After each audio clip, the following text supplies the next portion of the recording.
Hello everybody, Jim Ballard. This video is all about making this little ring bowl. If I can keep it in focus. There we are. This is a great little gift, little ring bowl. I got this little detail I do here, just like on my large bowls. I do a little concave bevel here. Kind of accents the foot, makes it look like it's sitting off the table. But this is some tree out of our backyard. It's a smoke tree. I don't know the botanical name, but we're going to make that right now. Drilling the initial hole, I did in another video, so please check that out.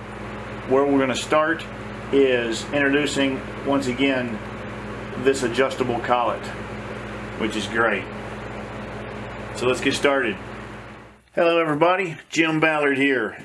We're going to turn some little ring bowls today.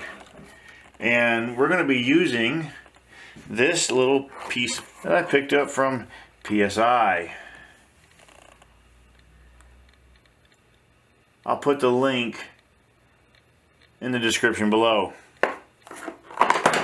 This expanding collet, it's required an 1 3/8 hole, and I drilled that with a Forstner bit, and it just wraps,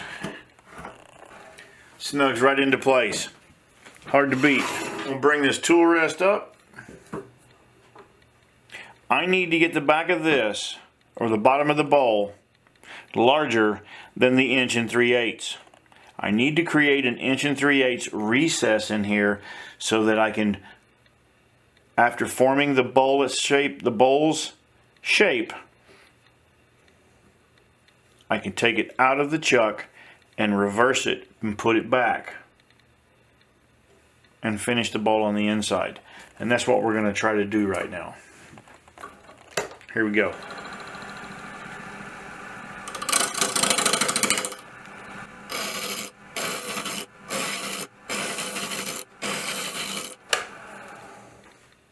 Top of the bowl and the top of the bowl, and I bring them together, but I have to leave about 1.5 1 3/4 flat spot on the bottom. So I just like my bowls to, can't do it, there we go, wing out instead of curling up. I like them winging out, but that's just my own taste.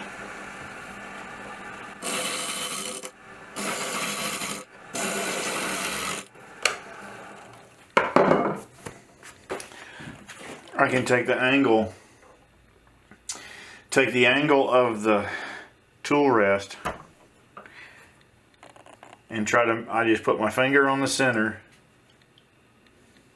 and I look at this gap from here to here. And then I put my finger at the high part of the bark, and then I look at the distance here, how far apart this is. And right now my angle's more like this. I try to make them both the same. It's really simple. And it's okay if they meet right there. Tighten it down. There's our actual angle. Now, we just need to follow up with that angle as we cruise along.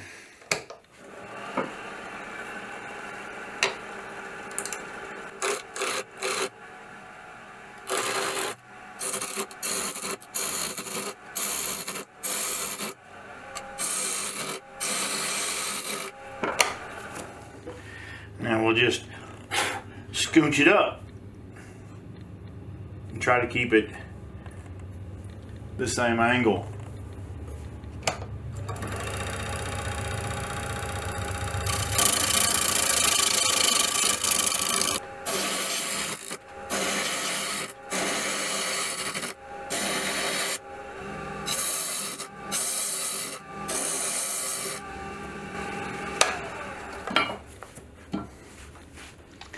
And we just keep getting there closer and closer and following the same angle.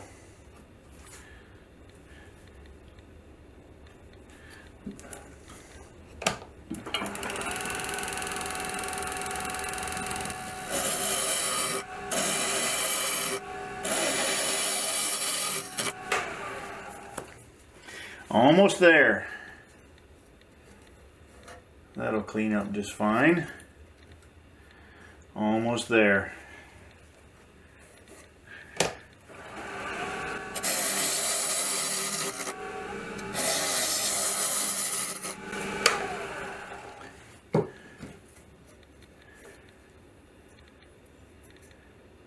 Target is here and here. One might be closer than the other, but you have to get both, and then this will close up as well.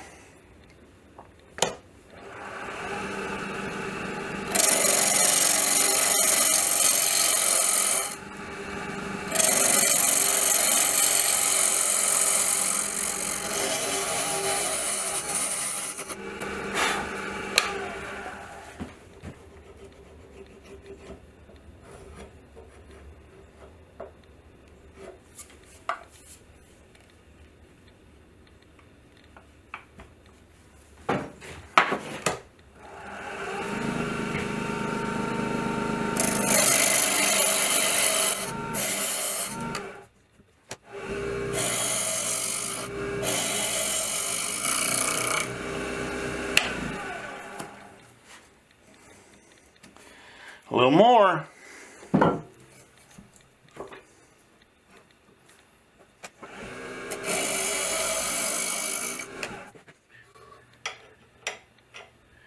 Still likes a little and a little. Now, but we still have to get that flat spot off, so we'll keep going.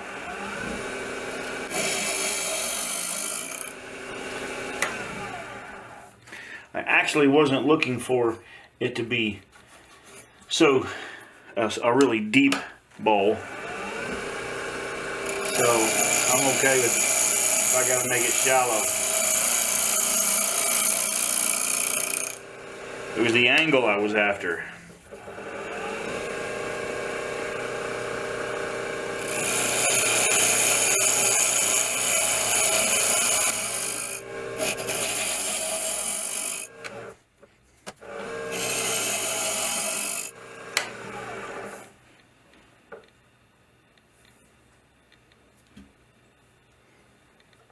So close.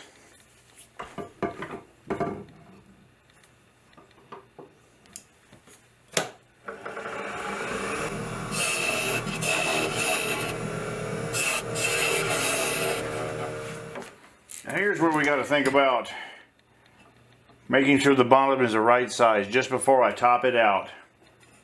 We'll take care of that. We're going to take the Forstner bit and we're going to gauge it to its size.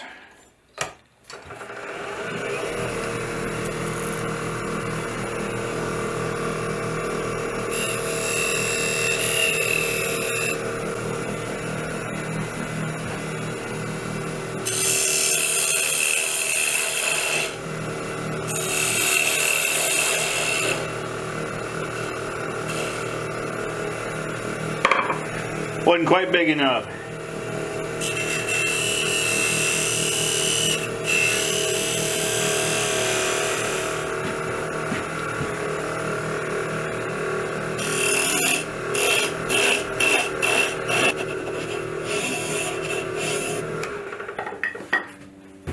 We're gonna try to sneak up on it. Let's see what we got. Pretty close. That is almost too close. Where's my tape measure? 1 3/8. We're just a little bit under. That's great. We need to get us some depth.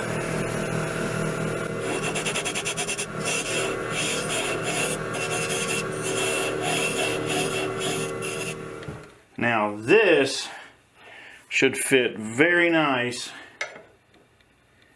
and I have it just slightly concave in there so it doesn't hit the middle, it'll ride on the outside.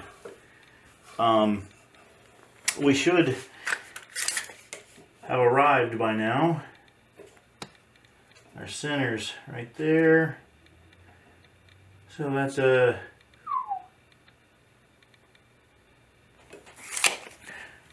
nowhere wide enough.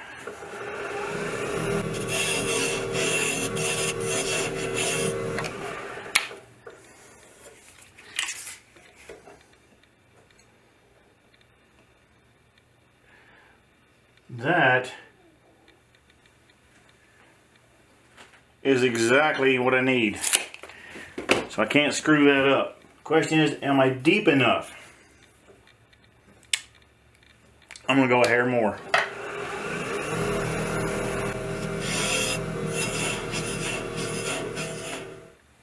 And again, try to get that concave so it rides only on the outside. Now's a good opportunity to sand and finish the entire bottom. So we'll just take a little 150, crank it up.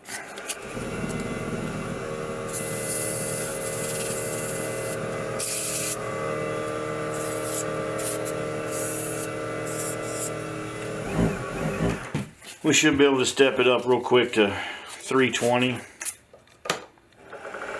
Speed it up.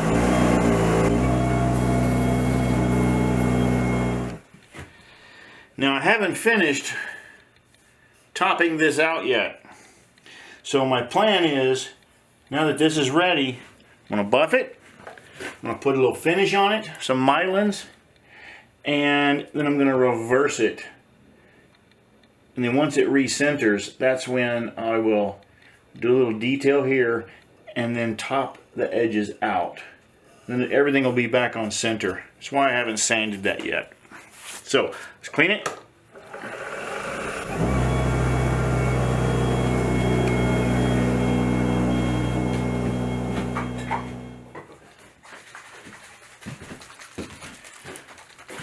Put a little of this Mylans on. I just keep it in a small container.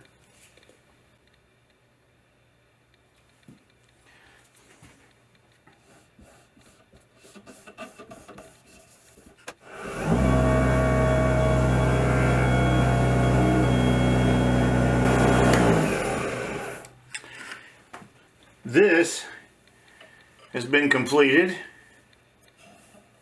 So we're going to take it off. Then we're going to reverse it, bring it right up, and just push in the center. That way it seats real nice in the back, and just very easily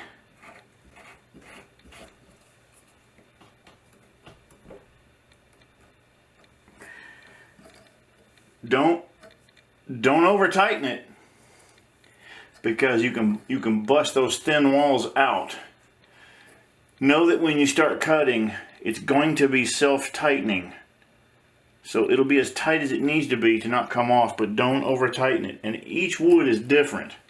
So can't answer how tight is tight. Well, there's that fine line between not tight enough to hold it, but too tight to break it. Every wood is different, even in the different stages in its life. It's stronger when it's younger. Okay. I'm adjusting this as close as I can for both sides. But we're going to try to get rid of some of this meat in here and take some of the vibrations back down. We can speed it up just a little bit more.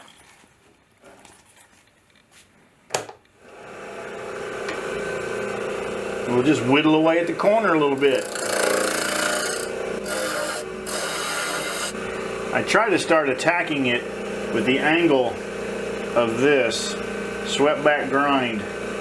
The angle that is going this way on the very tip of the gouge. I'm trying to parallel with the shape of the... It mirror images, or it, what's the right word? It telegraphs the same angle as the outside. Starting that process.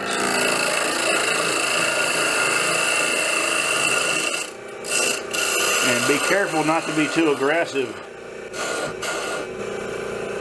It will come out of that little chuck if you're not careful.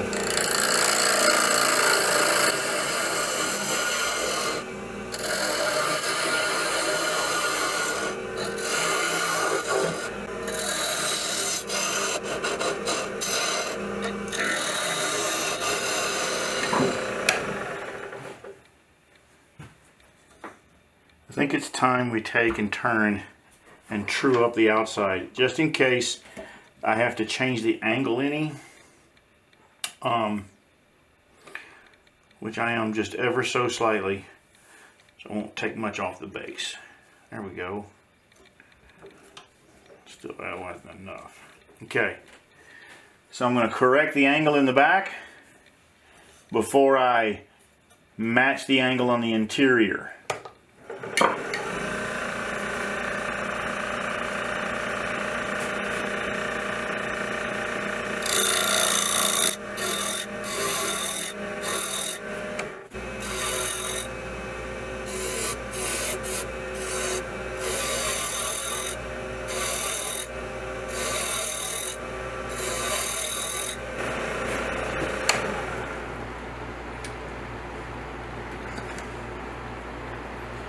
Again, just truing up the other side, creating a little detail at the bottom, but just getting that angle where it feels good and it's topped out real nice on the top edge of the bark on the outside.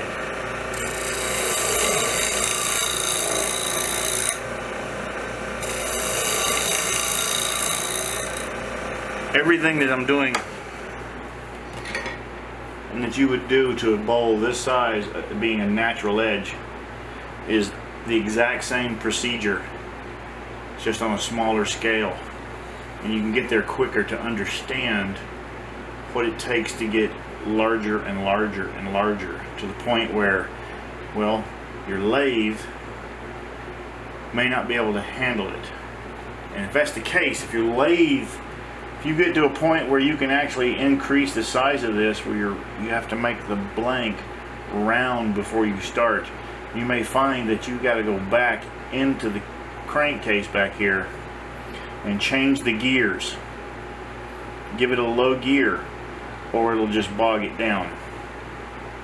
So, there's your tip. Now let's get the inside. To match the outside.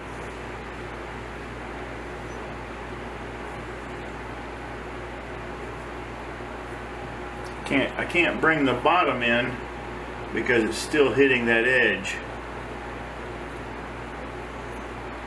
That'll get me started. And again, I'm trying to emulate the same angle.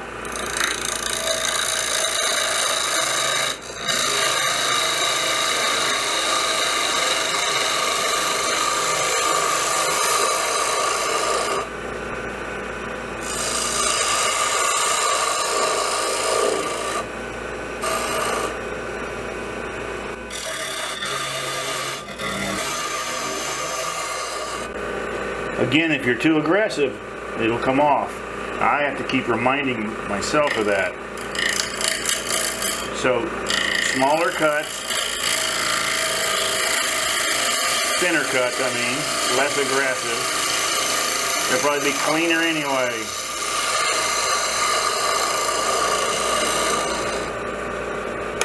Let's take a look at it. Oh, that's sweet looking.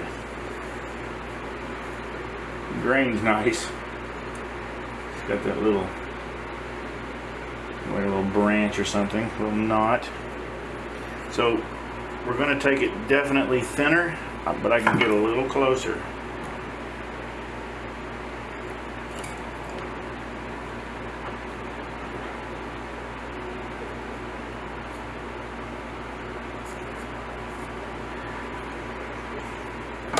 That's about all I can do. That's okay.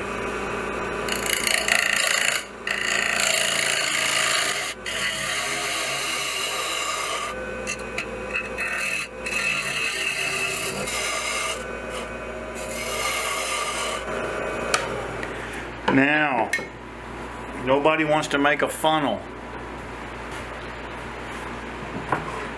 If you want me to do a separate video on this super inexpensive tool I've made, please let me know. It takes nothing, and you just basically can calibrate it if you like. And what that means is I'm using the side of the tool rest and my pointer, which is this guy, and the pointer right there. There it is. Okay, and that pointer ends up being in line with this if you turn it this way and flush this with the same side that this is flushing to. So that's 0. So what you can do is, I've got a mark here already. I've got it calibrated. And over time I've had to make a couple adjustments. But here it's that red line. But what I want to do, I should be able to pull up right here the thickness of the wall. Well, yeah, there we are. There's the thickness of our walls. So, if I turn it this way and I take this part right here and I bottom it out, I bottom that out and I look back here in the back, I can tell you, based on the thickness that I'm asking myself, it tells me where I'm at the bottom, with some extra meat and compensating for the fact that I've gone inside. Take that out of the equation, I'm actually deep enough. I'm actually flirting with disaster.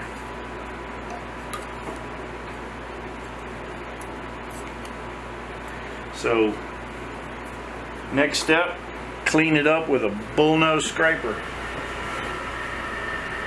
That guy right there. Try not to get a catch.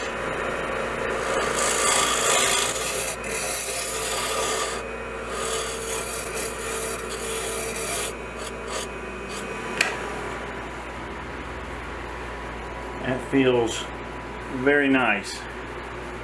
Feels consistent going through here and sweeps. I got the little rise in the middle. But I'm going to show you something that is really cool. Okay, now we have it. If you hadn't used one of these, or you don't own one of these, you need to get you one of these. Now, across the midpoint, see how it intersected that midpoint right there? That right there is going to give you the exact profile of your bowl. Come on now. Oh, I see. Autofocus.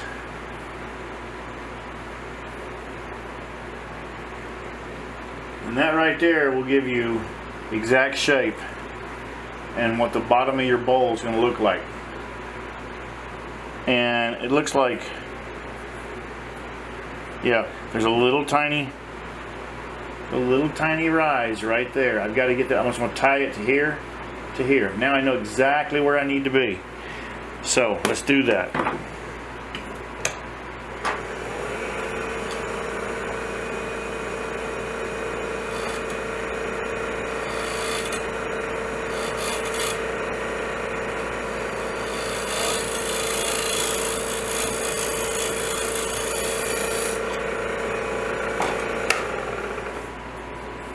I think I got it. You can take the same one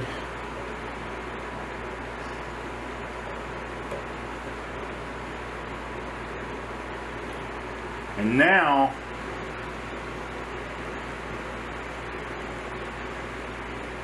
we are flat across the bottom. It's a great little trick. It's made by General. I think they still sell them. I've had this a long time. Now that we have that done, guess what? It's time to sand.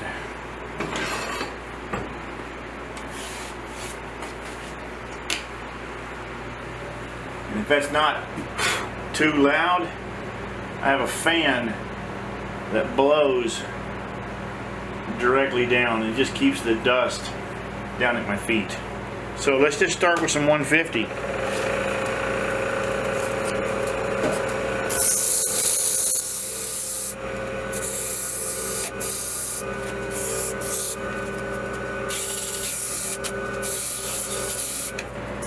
Tricky sometimes.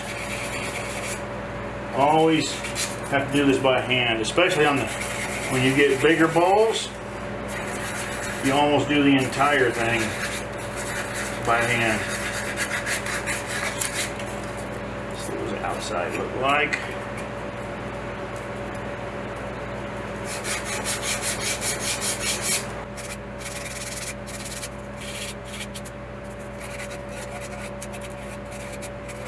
Knock it out with a 320 high speed.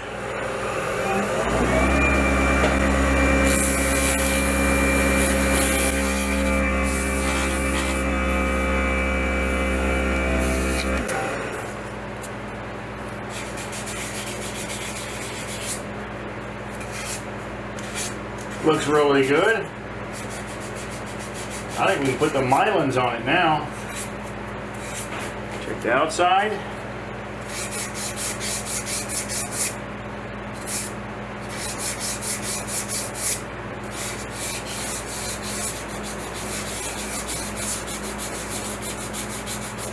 It's a lot of handwork.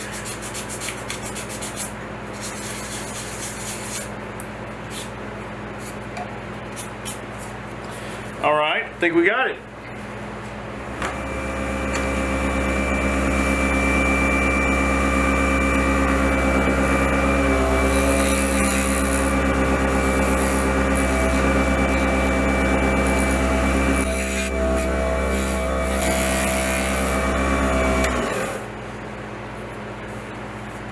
Nice.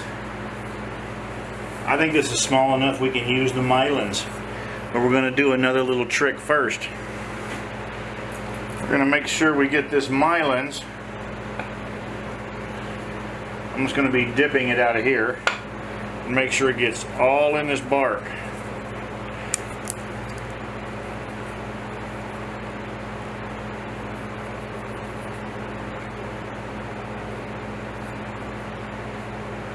Real heavy. It helps stabilize the bark as well. Almost glue it in a sense.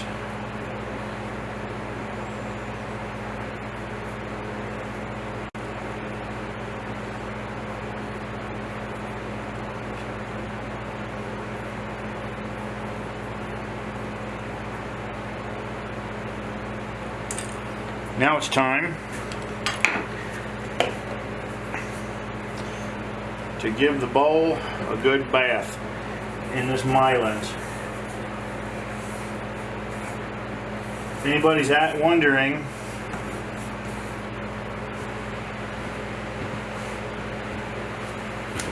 this is what I'm talking about. Milans high build friction polish.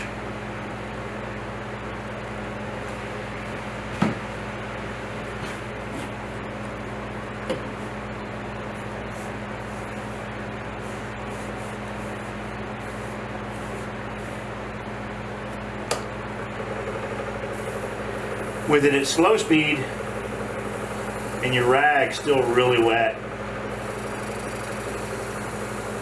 you can make sure you get it everywhere it needs to be.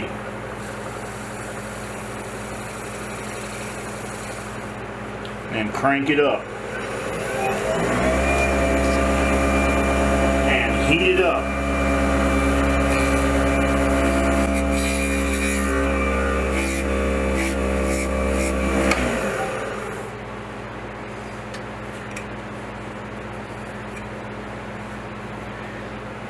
And this piece is completely finished.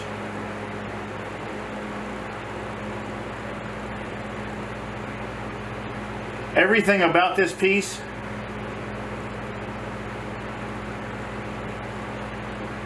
is the same as if you did a very large natural edge. You can use this for a ring bowl or anything you like. Till next time, I'm Jim Ballard. See ya.